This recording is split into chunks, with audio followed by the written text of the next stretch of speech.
I grew up in a house full of ghosts.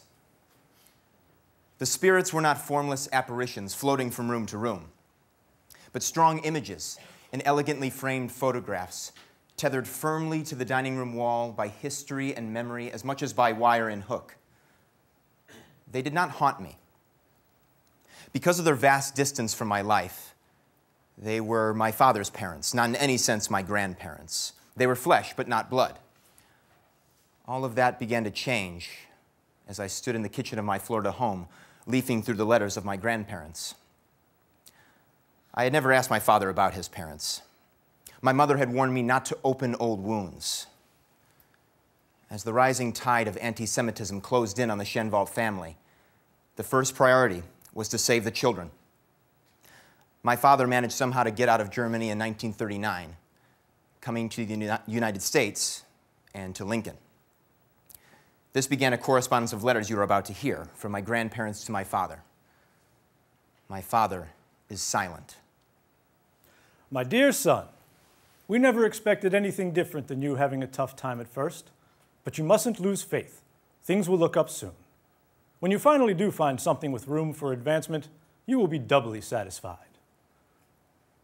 We are happy to hear that you are making such strides with the language and that you have no difficulties. Now, Mother wants to write, and I hope to receive real good news from you soon, my dear Henry W. Wald. Best wishes. My dear Henry, your lovely letter made us very happy. Keep smiling, my dear boy. You didn't go to New York with high hopes after all. You will have to be patient. Rome wasn't built in one day. You will figure out how American English works soon enough. Best wishes to you, my dear son. Warmest regards and kisses, with love. Have you unpacked your large suitcases yet? You're sweating your way through it, little by little. It's pretty hot over here as well. Unfortunately, I'm not losing any weight. Father looks better again. Unfortunately, I have so little time for him because of the cooking class. I hope that one day I will get to show you all the things I learned. In my young mind, if they could not be heroes, they were nothing. People defined more by their absence from my life than their presence in another time. Bereft of children, isolated, harassed, threatened on a daily basis, it must have felt as if the walls were closing in on them.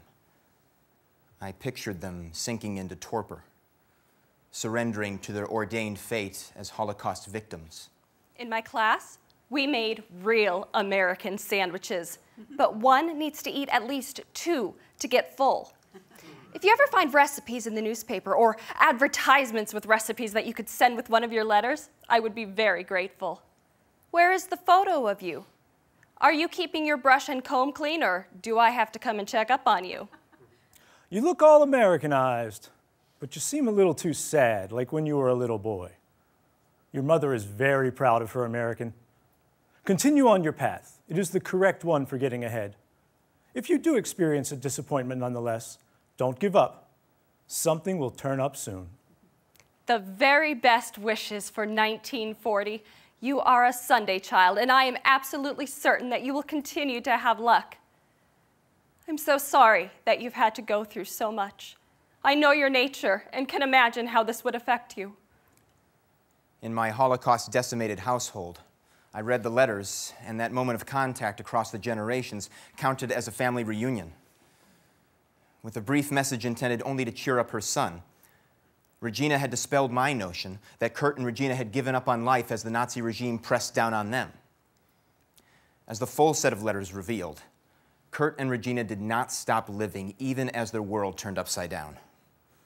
As far as I know, our number will not be called until spring 1941.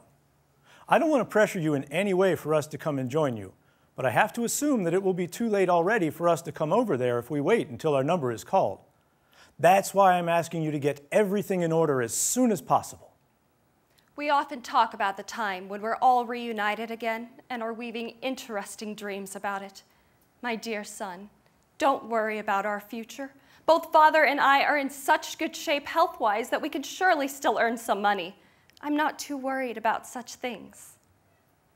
Our immigration issue has changed completely now that the consulates are all closed. It is impossible to know at this moment what one should do. Everybody is telling us something different. We can't fight the facts and simply have to deal with things as they are. There's no sense in crying about it.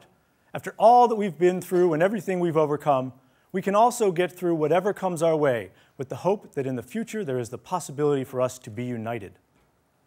We have always believed that to cry about something after it's done makes no sense.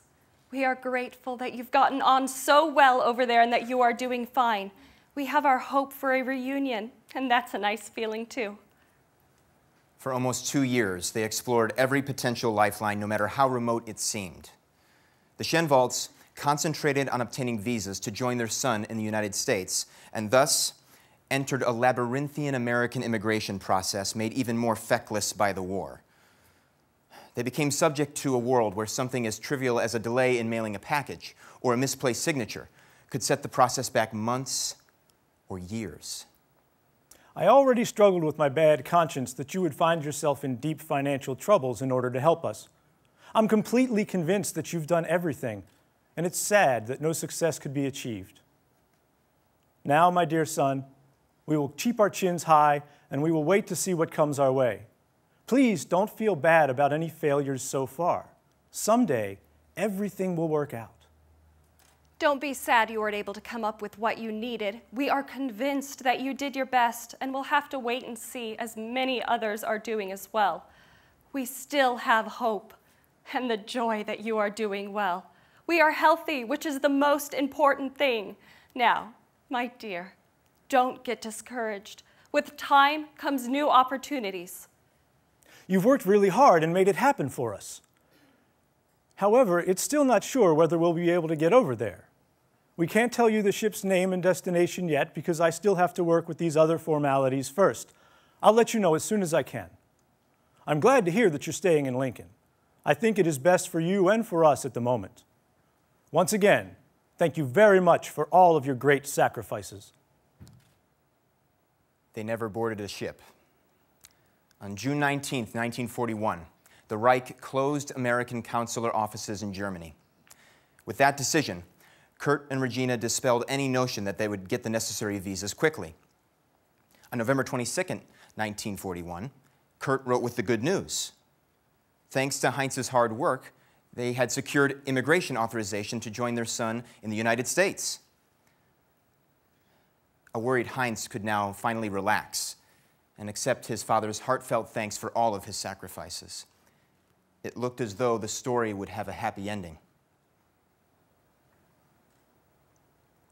I hope this letter reaches you while you're still in Lincoln. The local Cuba embassy also sent us a letter saying our immigration authorization has arrived. As soon as we can get our passports here, we can get our ship tickets. We are waiting for our passports every day and are disappointed at the apparent delay. As soon as I know more, I'll send another cable. In any case, your letter about our immigration authorization and the number were very important for us. I was very happy to receive your lovely letter, to hear that your boss was nice enough to offer you the loan for the money. This made me especially happy because it shows that he has trust in you. Please don't forget to say hello to your sister from us all. I beg you, from the bottom of my heart, my dear boy, write to her often and stay in contact with her. My warmest regards from the bottom of my heart. Stay healthy. Take care. Your mother. As far as I know, that was the last communication Heinz ever received from his parents. The Reich had stopped issuing passports to Jews, reflecting the 1941 change in policy from expulsion to extermination. A Gestapo memorandum dated March 28, 1942 reports that Curt and Regina Schönwald were transported by train to Trauniki labor camp near Lublin in Poland. For bureaucratic reasons, Curt and Regina's official date of death was May 12, 1945, the day the war ended and Heinz's birthday. Perhaps to rid himself of his ghosts, he insisted that I become bar mitzvah on that very same day, 17 years later. Through these letters, those ghosts in the photographs that hung on the wall of my childhood home have shed their spectral cloak and assumed human dimensions.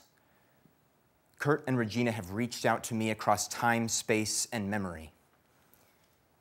But the most important thing I've learned is that they did not surrender in the face of crushing reality. I know now that my mother was wrong when she said that they died in the war. As I learned from their testament, my grandparents died fighting the war. Thank you.